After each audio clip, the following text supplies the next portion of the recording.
What's up, everyone? It's Sackface here. We got deck profile with the Marcus Hayden. This guy has too many accolades to name.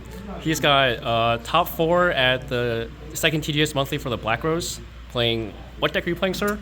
Hero Frog. Hero Frog. And you played this similar list or exact same list last month? Exact same list. Exact same. I lied. I changed one card on the side. Okay, 1 card difference, and you went 6-0 in Swiss last time. Yeah. And then lost in top 8, and then today you went X1 in Swiss, so 5-1, yeah. and then lost in top 4. Yeah. So in 2 monthlies you are, what is that, 11 and 13 and Yeah, or 12 and 3. 12 and 3. Yeah. 12 and 3. And you're playing this on War League, and you're like X1 in War League, right? Or X2? X2 now. So it's week 9. So you're like 7 and 2 in War League.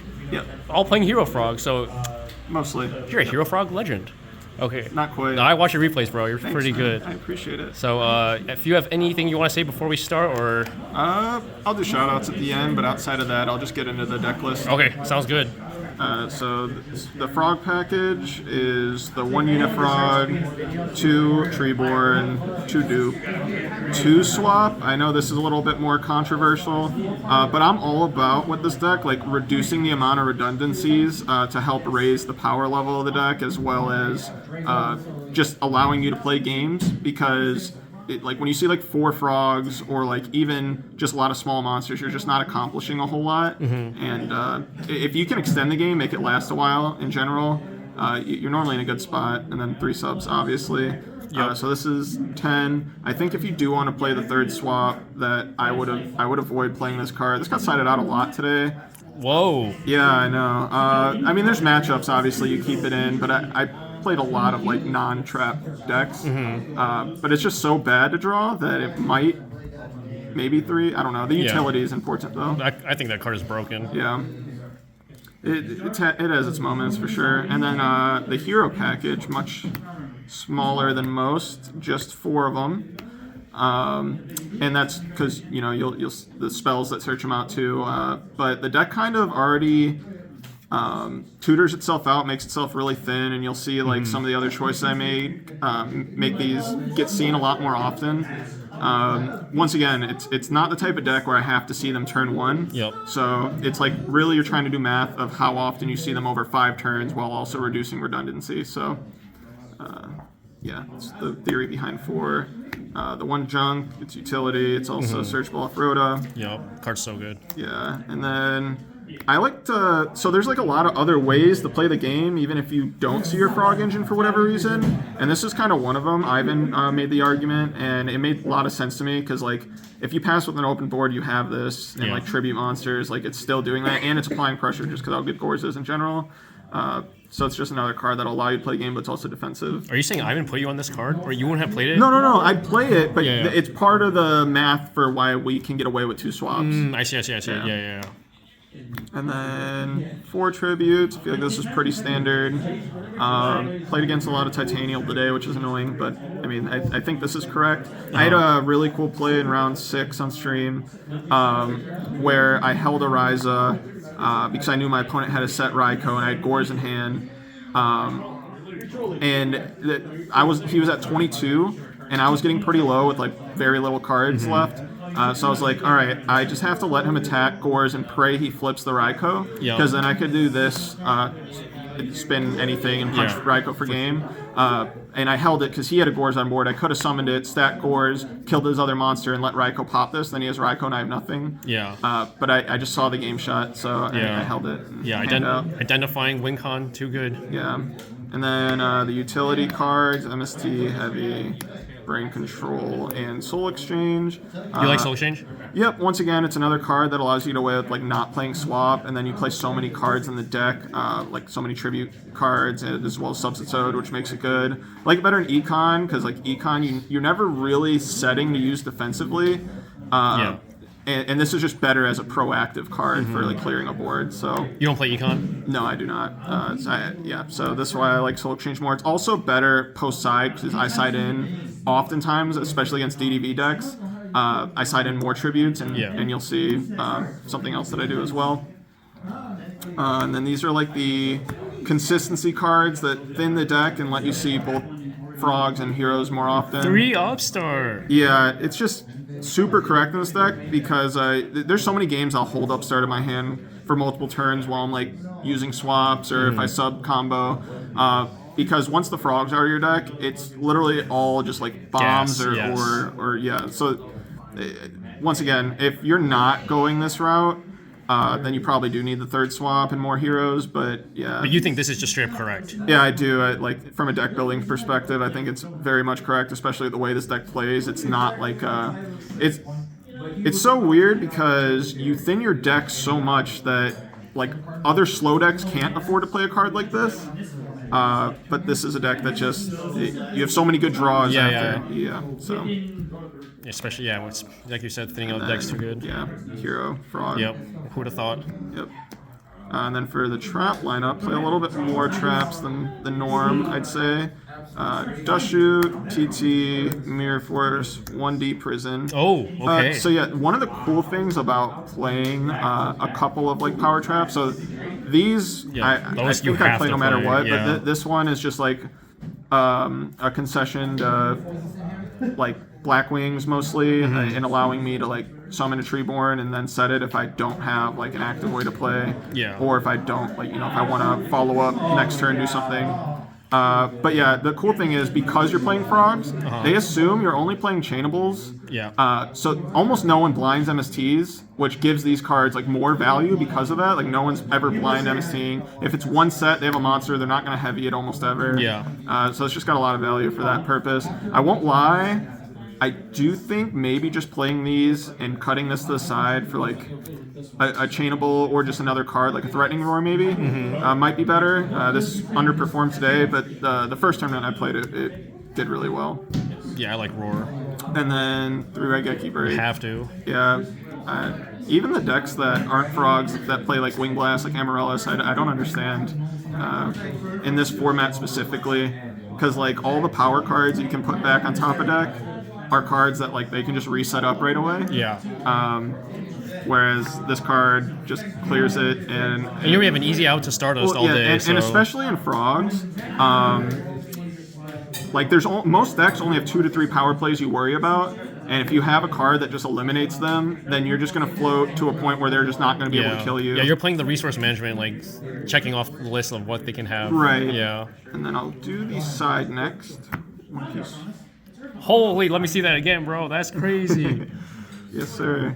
Okay, and it's pretty normal, I think. Nothing too crazy. The 3 and the 1. You play Gaia? I do. I side a Super Poly, but you'll see that in a bit. So it does come up sometimes. Armory Arm. I've made this once, and it was to go for game when my opponent was low, but it almost never comes up. These kind of come up because junk. These definitely come up. Yeah, well, this one the most. You almost never want to like summon something like this and just sit on it.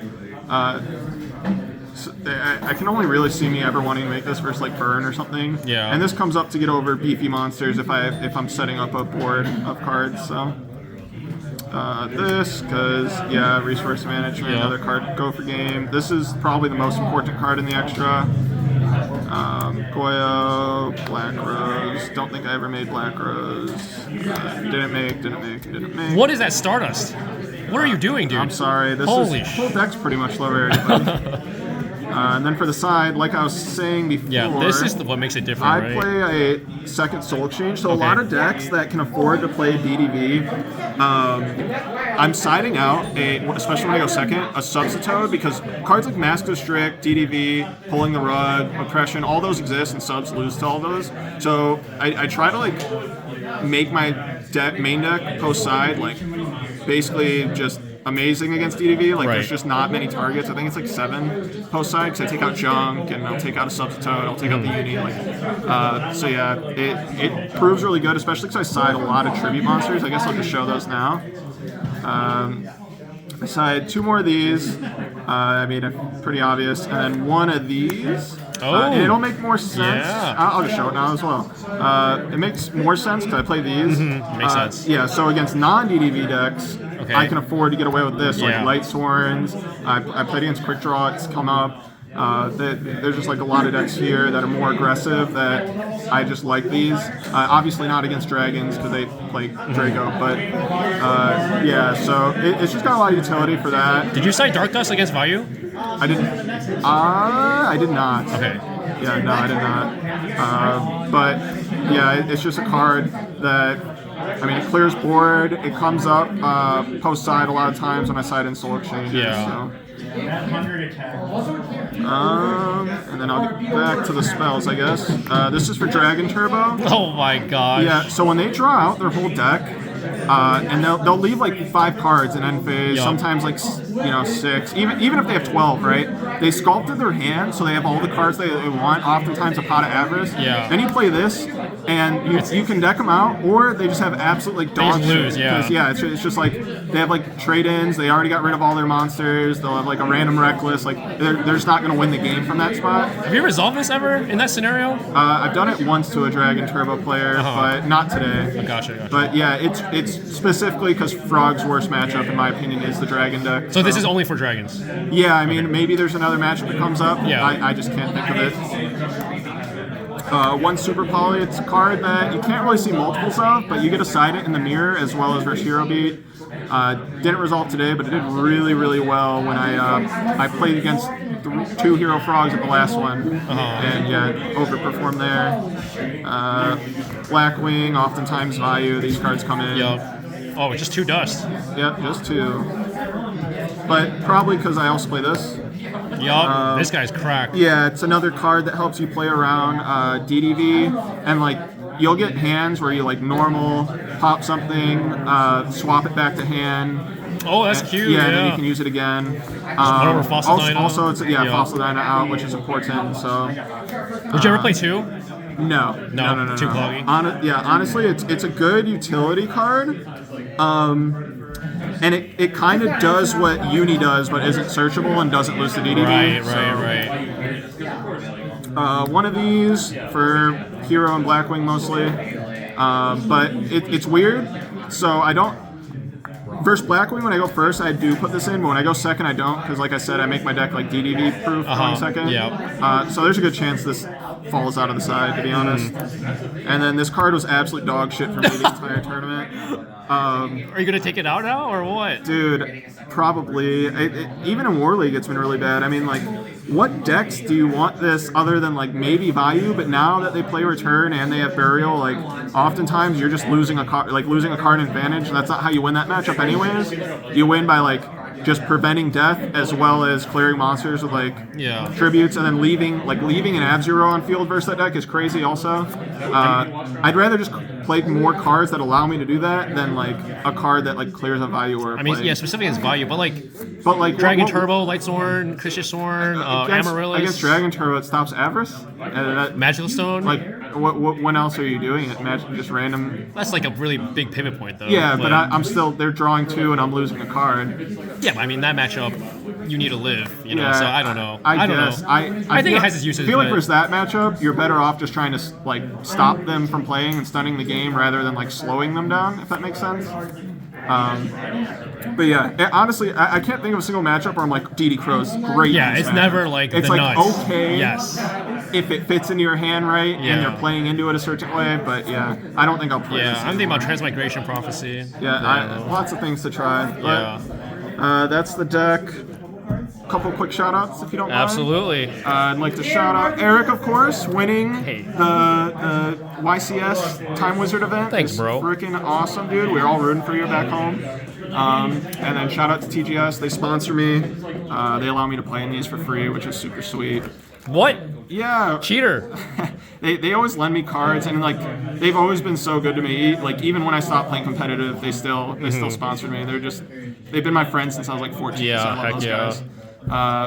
And outside of that, I guess shout out to my War League team because a lot of us play Frogs. Yeah, it's not going so hot at the moment, but we'll see. Awesome, man. That's it. Yeah, dude. Congrats on the success. Congrats on finding a deck that you like, and hope to see you more at these tournaments, man. Sounds good. See you.